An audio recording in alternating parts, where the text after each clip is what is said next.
Hello, beautiful people. I hope you are well and you are blessed.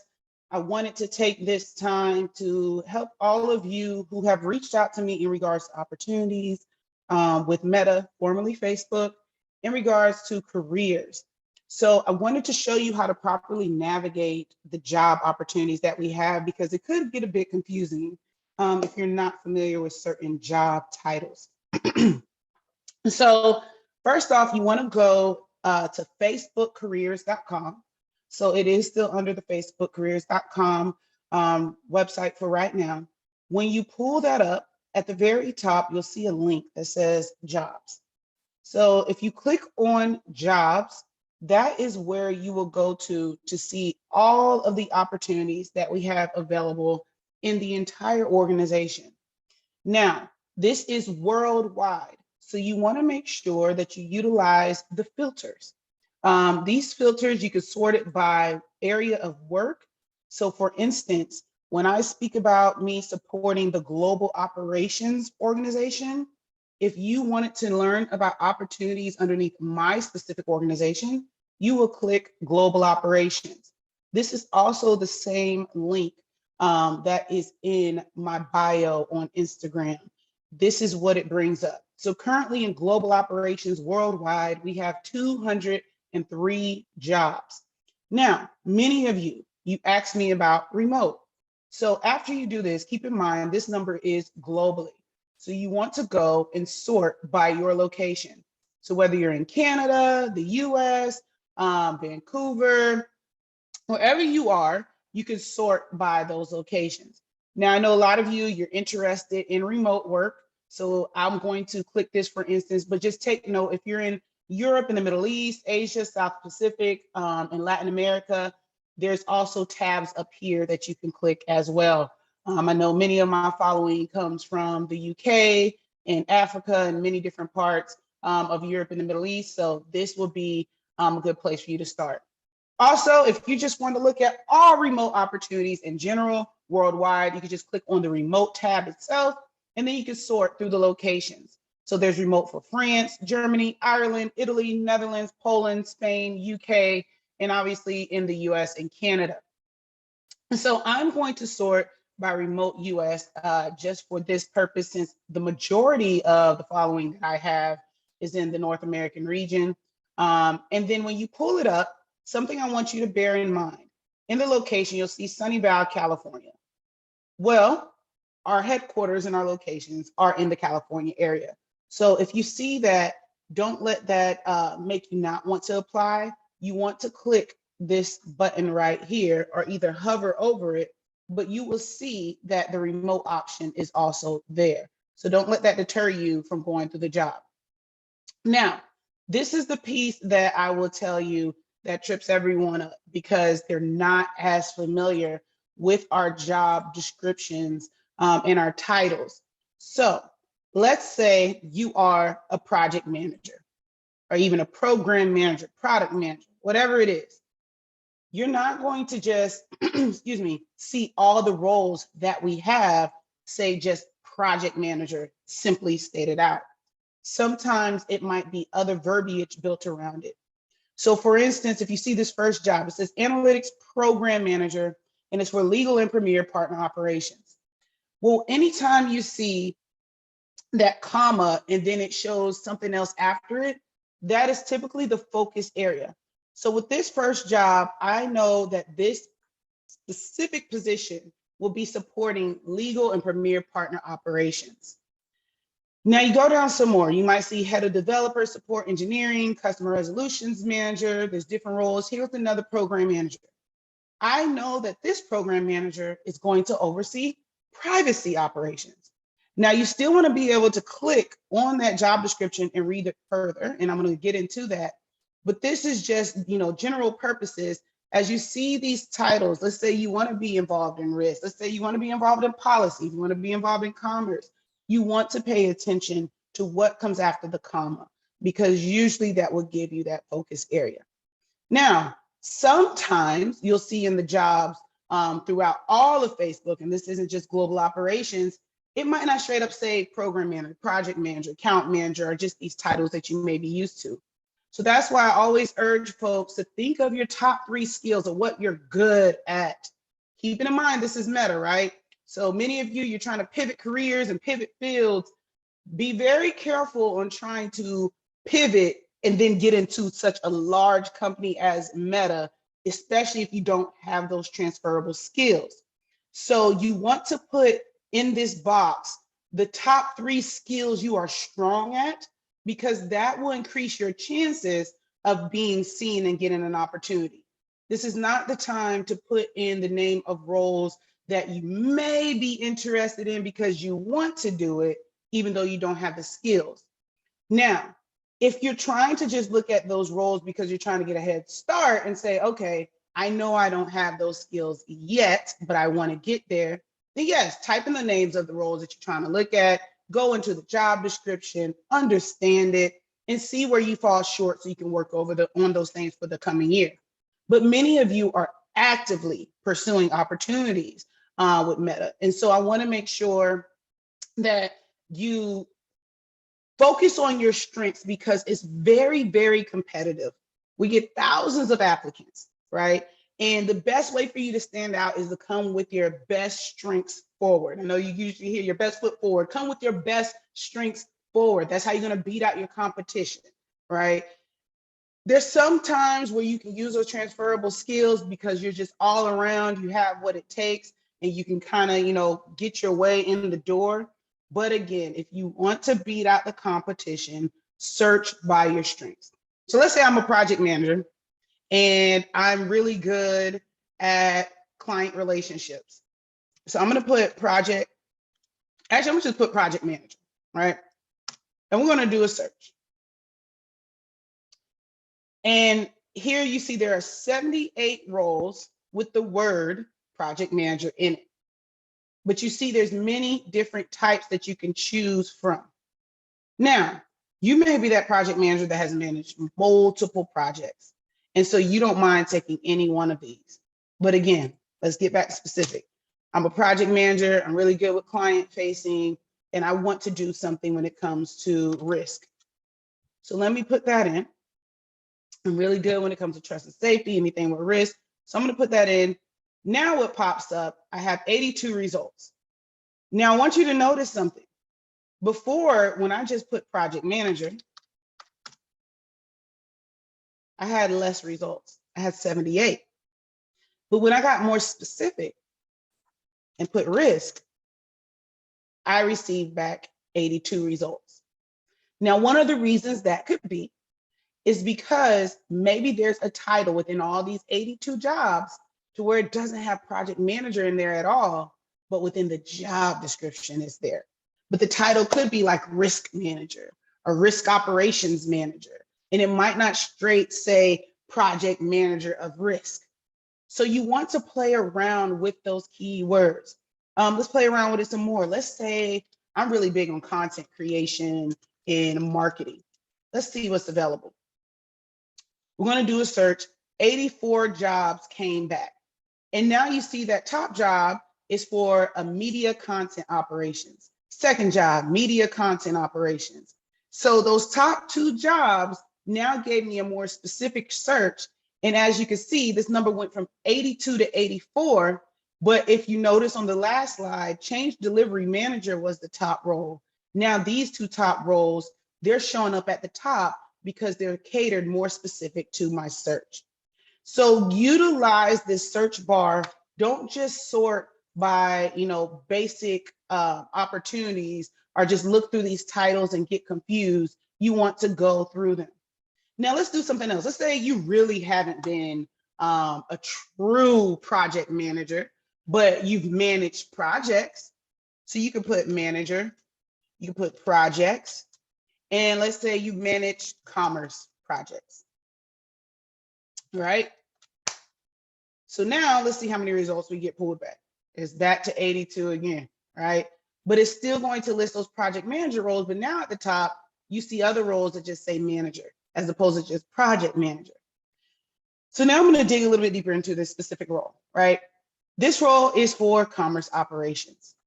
And when you go down some more, you want to pay attention to what it is that this role is looking for and the responsibilities. This will be your telltale sign of whether or not, this is for you or not. So the first line says, manage a high performance team in an operations organization. If you know you've never managed a high performance team in an operations organization, that's something that you should check off and say, okay, hold on, this might not be it, but I don't discourage you to keep reading. So let's keep reading.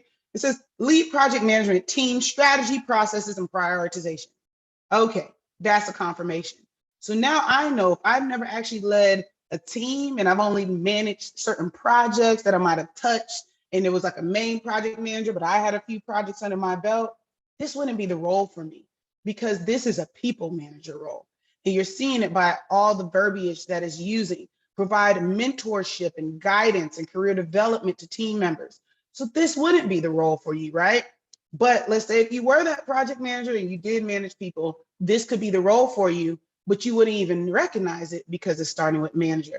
And that goes back to why I say you want to search by keywords. So now let's look at all the jobs that's available within all the areas of work of Meta. And then we're going to search still by remote, because remote is popular. So I'm going to put remote US again and see how many results pull back.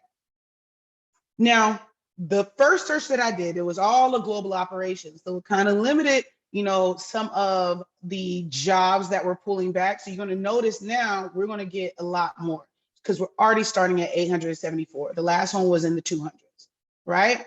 And so now you still want to look for, now you want to look for program manager roles. Let me look for program manager. So I'm going to put in program manager, all right? Let's see how many. It returned 445 remote roles in the US for program manager. But this is what I want you to pay attention to, right? There's different types. We need an HR program manager, talent manager, program manager. Now, when I see talent and when I see HR, I immediately think people, recruitment, being able to really cater to the employees that are coming in as well as the employees that are currently here. So if you know you don't have any experience when it comes to managing talent and HR, these might not be the roles for you. Now, let's just look at it and see what's required. So I'm going to scroll down. And the easy way to kind of navigate through these jobs, because I know it can get exhausting looking for roles, scroll straight down to the minimum qualifications. Because if you don't have the minimum qualifications, then that's the reason that you're not either getting called back or that you're being rejected in the system. Now, other times, it could be possible that there are many other candidates that are already in the process ahead of you, and we can't bombard all the hiring managers with 100 applicants just because 100 applicants applied. That's why it's very, very important to turn on your job alerts if you're on LinkedIn, turn on your job alerts if you look on Indeed or wherever it is, turn on those job alerts so you can see when Meta releases opportunities, so you can be the first one to apply, which could increase your chances of actually being seen if you qualify for that role. Now, as you can see, in these minimum qualifications, you need experience with talent management straight off the top. If you know you don't have that, this might not be the role for you. You also need experience with having creative ideas, communications, working in a matrix. So this is, really general. One of the things that I love about Meta, you'll find with some opportunities, it might say 10 plus years of experience. Some might say 5 plus, but others, they're looking for that substance in the experience of, what you have done. Then in the preferred qualifications, they would like someone with 8 plus years. So I want you to take this in consideration though. Obviously, this isn't a role that you want to get into if you've only been in the business for 1 year, right? Even though it's not listing right here that you need any years of experience. In these preferred qualifications, you can also use this as a guider to see whether or not you will be qualified for this role. Also, I would encourage you, if you know you have 1 to 3 years of experience and you see a role preferred qualifications is asking for 8 plus years, you want to be careful because you could be setting yourself up for failure. Because with that experience comes the ability to build strategies, to lead cross-functional teams, to operate in the gray, to move fast, which is one of the values that we hold here at Meta, especially in such a fast-paced environment where things are changing with the metaverse and technology, all the things that are going on. You want to be able to operate at excellence in your core job while still being able to navigate ambiguity. And that takes experience. So I'm going to do one more job. And I'm going to do a job for recruitment and sourcers because I get a lot of people hitting me up about roles in HR. So one thing you just want to put, I will let you know the difference between here at Meta, there's a difference between recruiting and sourcing, right? If you're someone that loves to find candidates, build top of funnels, search for people, speak to them, tell them about the opportunities we have available, you really good at connecting the dots with the resume and the jobs, the sourcing opportunities are good for you. And shameless plug, I will be hiring for multiple sourcers in 2022, along with my peers. So if that is you, pay attention to what we look for so you can start building your resume and your qualifications now. So when it's time, you can be seen. So as far as the recruiting, if you're looking to be a recruiter, those recruiters engage more with the business. They close the deals with the candidates. They help prepare the offers, and they do a little bit more of the bottom of the funnel, the bottom of the funnel activity, as we like to refer to it, when it comes to managing that piece of the process. So if you like thinking about strategy and engaging with businesses and really closing deals, you're good at negotiation, then the recruiting end is best for you. So just for kids, I'm going to put sourcing and I'm going to put recruiter. Actually, I'm going to put sourcer and I'm going to put recruiter.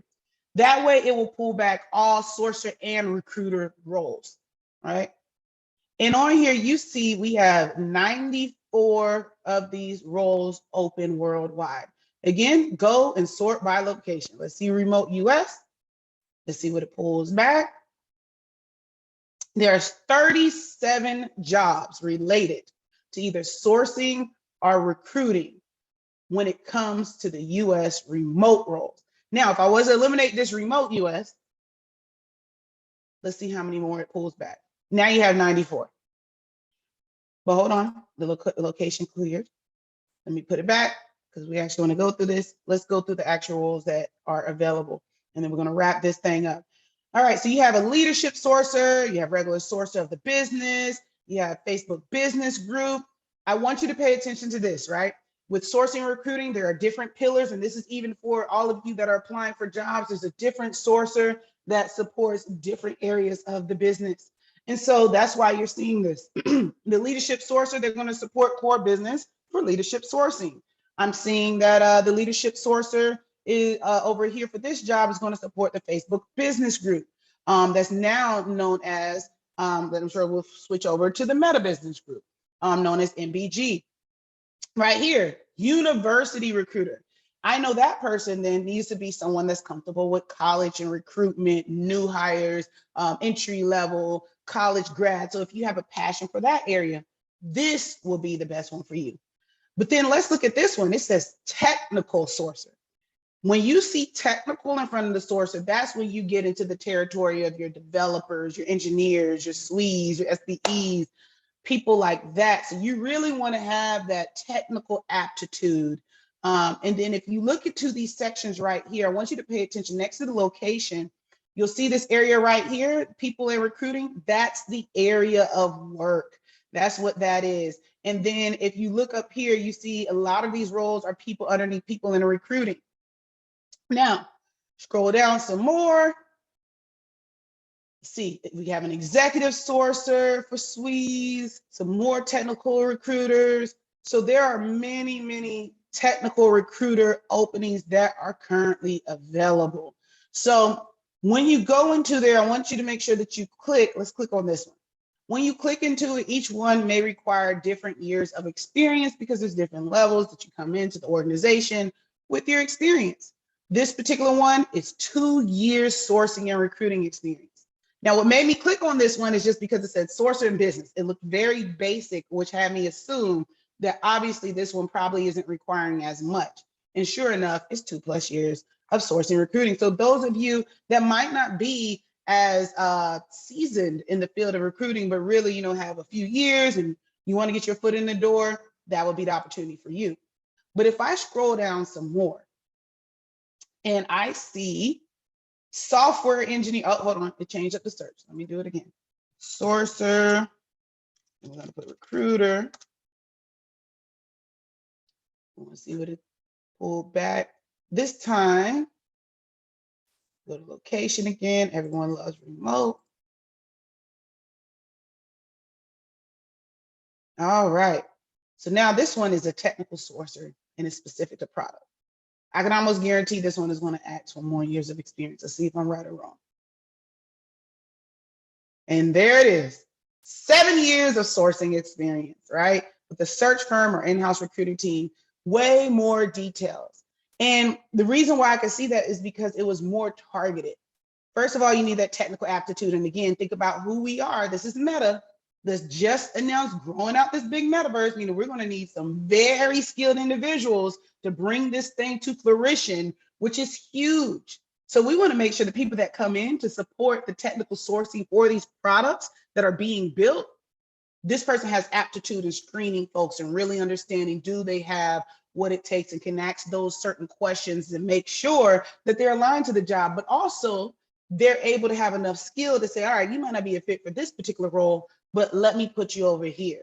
And so sometimes that's why those years of experience are so important. Again, going back to the other example I spoke about earlier, those years of experience allows you to navigate ambiguity, to move fast, and really operate with excellence despite any challenges that may come your way. So that's it for now. I don't want to give too much, but I just wanted to just give y'all an idea of how to navigate.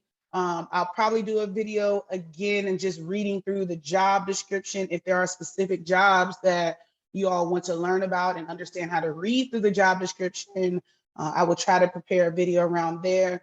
But I just really wanted to make sure you understood how to truly search for these roles. And for my students and grads, if you see up here, if you click on here, these are roles specific for you.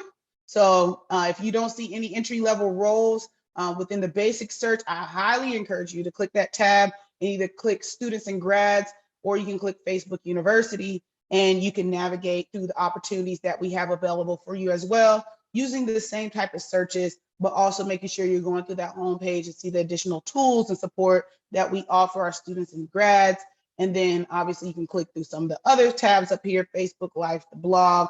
But again, I really hope this has been helpful. You all, any way that I can help you all navigate the process, I would try my best to show you all that. I have a very busy schedule, as many of you know, but this is really important to me, right? And a lot of you are qualified. You have the capabilities to perform the roles. It just takes, just a little bit more navigating and really searching and digging to see what's right for you. And so with that being said, now that you all know how to search and appropriately look and make sure you meet those minimum qualifications, if you reach out to me, or if you reach out to any of the recruiters on my team, or you reach out to any other recruiter, period, come with a job link, right? Be intentional about your searches. Know what it is you're looking for. When you reach out to a recruiter and you say, hey, let me know about product manager opportunities that you have, you can go to this site. Instead of asking, go do the work, right? Then you come with the link to those jobs and you help us help you. All right? Y'all be blessed. It is always an honor to be in front of you. And those of you made it this far, I appreciate you all, and best wishes in your job searches. Y'all have a good one.